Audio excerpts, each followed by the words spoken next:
அனைவருக்கும் வணக்கம். இன்றைய யாழ் சமையல் நான் செய்து காட்டப் போகிறது சாம்பார் பவுடர். சாம்பார் ஏற்கனவே சாம்பார் செய்து போட்ட நான் யூடியூப்பில். அந்த சாம்பார் பவுடர் எப்படி செய்கிறேன் பாப்பா. 1/2 கப் மல்லி,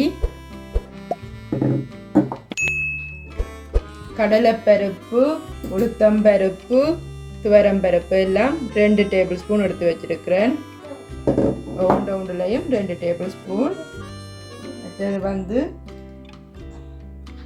சீரகம், மிளகு, கடுகு, வெந்தயம் எடுத்து வச்சுக்கிறேன். சின்ன சீரகம் 1 டேபிள் ஸ்பூன், 1 டீஸ்பூன், மிளகு 1 டீஸ்பூன், கடுகு 1/2 டீஸ்பூன், வெந்தயம் 1/4 டீஸ்பூன் எடுத்து வச்சுக்கிறேன். நான் செத்தல் மிளகாய் எடுத்து வச்சுருக்கிறேன். இது நான் 15லேருந்து 20 மிளகாய் எடுத்து வச்சுருக்கிறேன். காரத்துக்கு ஏற்ற மாதிரி போடுவோம். நான் 15லேருந்து 20 மிளகாய் காணும். இந்த அரை மல்லிக்கு, 1/2 கப் மல்லிக்கு. மற்றது 2 கைப்பிடி கருவேப்பிலை எடுத்து வச்சுருக்கிறேன். மற்ற மஞ்சள் தூள், உப்பு, பெருஞ்சீர பவுடர். உப்பு 1 டேபிள் ஸ்பூன், மஞ்சளும் 1 டேபிள் ஸ்பூன், பெருஞ்சீரம் 1/2 டேபிள் ஸ்பூன் போட்டிருக்கிறேன். இதை எப்படி செய்கிறேன்னு பார்ப்போம். அது ஹோட்டல் முறையில் சாம்பார் பவுடர். வாங்க எப்படி செய்கிறேன்றதை காட்டுறேன்னு வாங்குவோம். இது எல்லாத்தையும் நாங்கள் இனி என்ன செய்யணும், வறுத்தெடுக்கணும். அப்போ எல்லாம் தனித்தனியாக தான் வறுத்தெடுக்க போகிறேன். எப்படி செய்கிறேன்றதை பார்ப்போம் வாங்க. ஒரு பாத்திரம் வச்சுருக்கிறேன். அடுப்பை நான் முதல்ல ஹை ஹீட்டில் விட்டுட்டு மீடியம் ஹீட்டில் விடணும். ஹை ஹீட்டில் விட்டு வறுக்கக்கூடாது, டக்கண்டு அடிப்பிடி கருகி போடும். அப்போ நாங்கள் என்ன செய்யணும், ஹை ஹீட்டில் விட்டுட்டு நல்லா குறைச்சி விடணும் லோ ஃப்ளேமில். முதல் நாங்கள் மல்லியை வறுத்தெடுப்போம். தட்டி சூடாகிட்டுது. ஒரு 2 நிமிஷம் மல்லியை வறுத்தெடுப்போம்.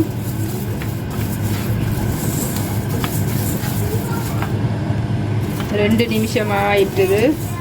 2 நிமிஷம் ஆயிட்டுது. நான் நிறக்க போகிறேன். இந்த மல்லி வறுத்த வாசம் வருது. 2 நிமிஷம் தான் காணும்.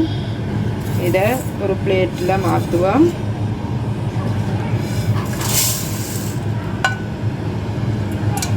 இதே பாத்திரத்தை வச்சு உளுந்து, கடலைப்பருப்பு, துவரம்பருப்பு எல்லாம் 2 டீஸ்பூன் இதையும் எல்லாம் சேர்த்து வறுப்போம். இது வாசம் பெற இதையும் இறக்குவோம். நேரம் விட தேவையில்லை. இதேமாரி 2 நிமிஷம் விட காணும். வறுத்து கொண்டே இருக்கணும்.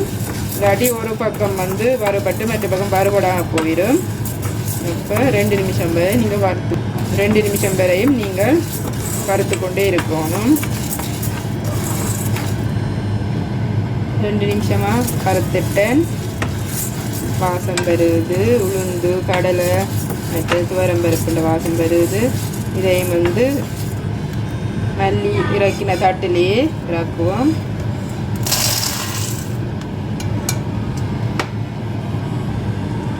இறக்கியாச்சு. இனி அதே பாத்திரத்தை வச்சு சீரகம், மிளகு, கடுகு, வெந்தயம் இதையும் போட்டு வறுத்தெடுப்போம். கன நேரம் வறுக்க தேவையில்லை. வாசம் வர இறக்குவோம். 1 நிமிஷம் காணும். 1 நிமிஷம் ஆயிட்டு இதையும் தட்டில் மாற்றுவோம். அதே தட்டில் இதையும் மாற்றிக்கிடுவோம். அதே பாத்திரத்தை வச்சு நான் செத்தல் மிளகாய் எடுத்து வச்சுக்கிறேன். 15லேருந்து 20 அதையும் வதக்குவோம்.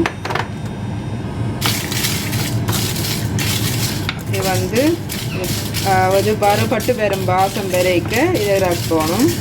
இதோடு சேர்த்து நான் கருவேப்பிலையும் போட போகிறேன். நான் ஃப்ரெஷ்ஷாக கருவேப்பிலை வச்சுக்கிறேன். அந்த ஃப்ரெஷ்ஷான கருவேப்பிலையும் போடுறேன்.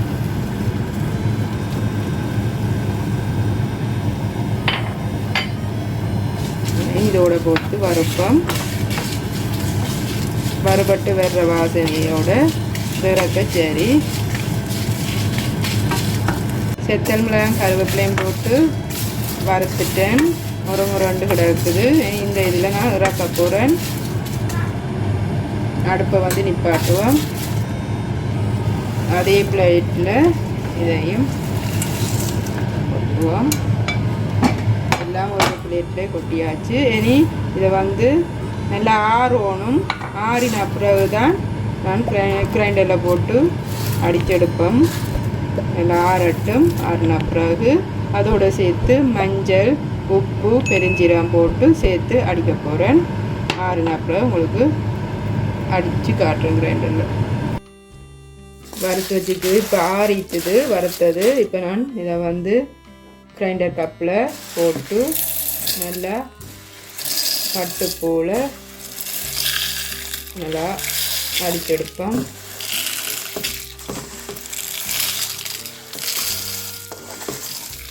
நான் அரை கப்புக்கு செய்தேன்னா நீங்கள் கூட வேணுமெண்டா ஒரு கப்பு மல்லி போட்டால் அதுக்கேற்ற மாதிரி அளவுகளை கூட்டி விட்டிங்கன்னா சரி.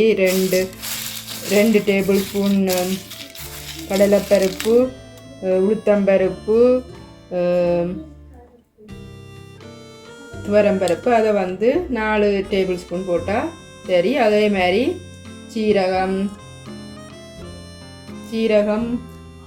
கடுகு, வெந்தயம் எல்லாம் அதே அளவில் கொஞ்சம் கூட போட்டு விட்டிங்கன்னா சரி.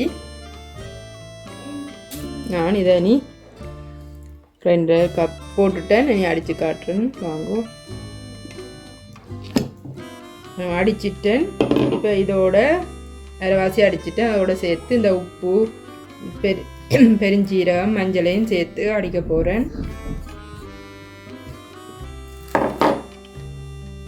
இதையும் சேர்த்து நல்லா பவுடர் போல் அடிச்செடுப்பேன். பவுடர் போல் அரைச்சி எடுத்துட்டேன். ஏன் நான் உப்பு சேர்த்தனாண்டா, உப்பு சேர்த்திங்களாண்டா கன நாளைக்கு இருக்கும், பழுதாகாது. இந்த பவுடர் நீங்கள் வச்சு பாவிக்கலாம்.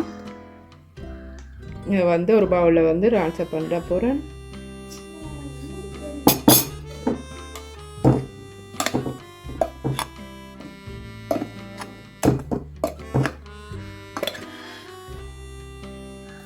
நல்ல வாசமாக இருக்குது. இந்த சாம்பார் தான் இப்படித்தான் சாம்பார் பவுடர் செய்யுது.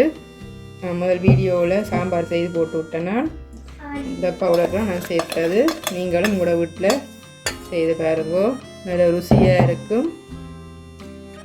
எப்படி இருந்தது நீங்கள் செய்து பார்த்துட்டு, சாம்பாரை செய்து பார்த்துட்டு இந்த பவுடரை போட்டு செய்து பார்த்துட்டு எப்படி இருந்ததுன்னு கமெண்டில் நீங்கள் டைப் பண்ணுங்க. நன்றி, வணக்கம்.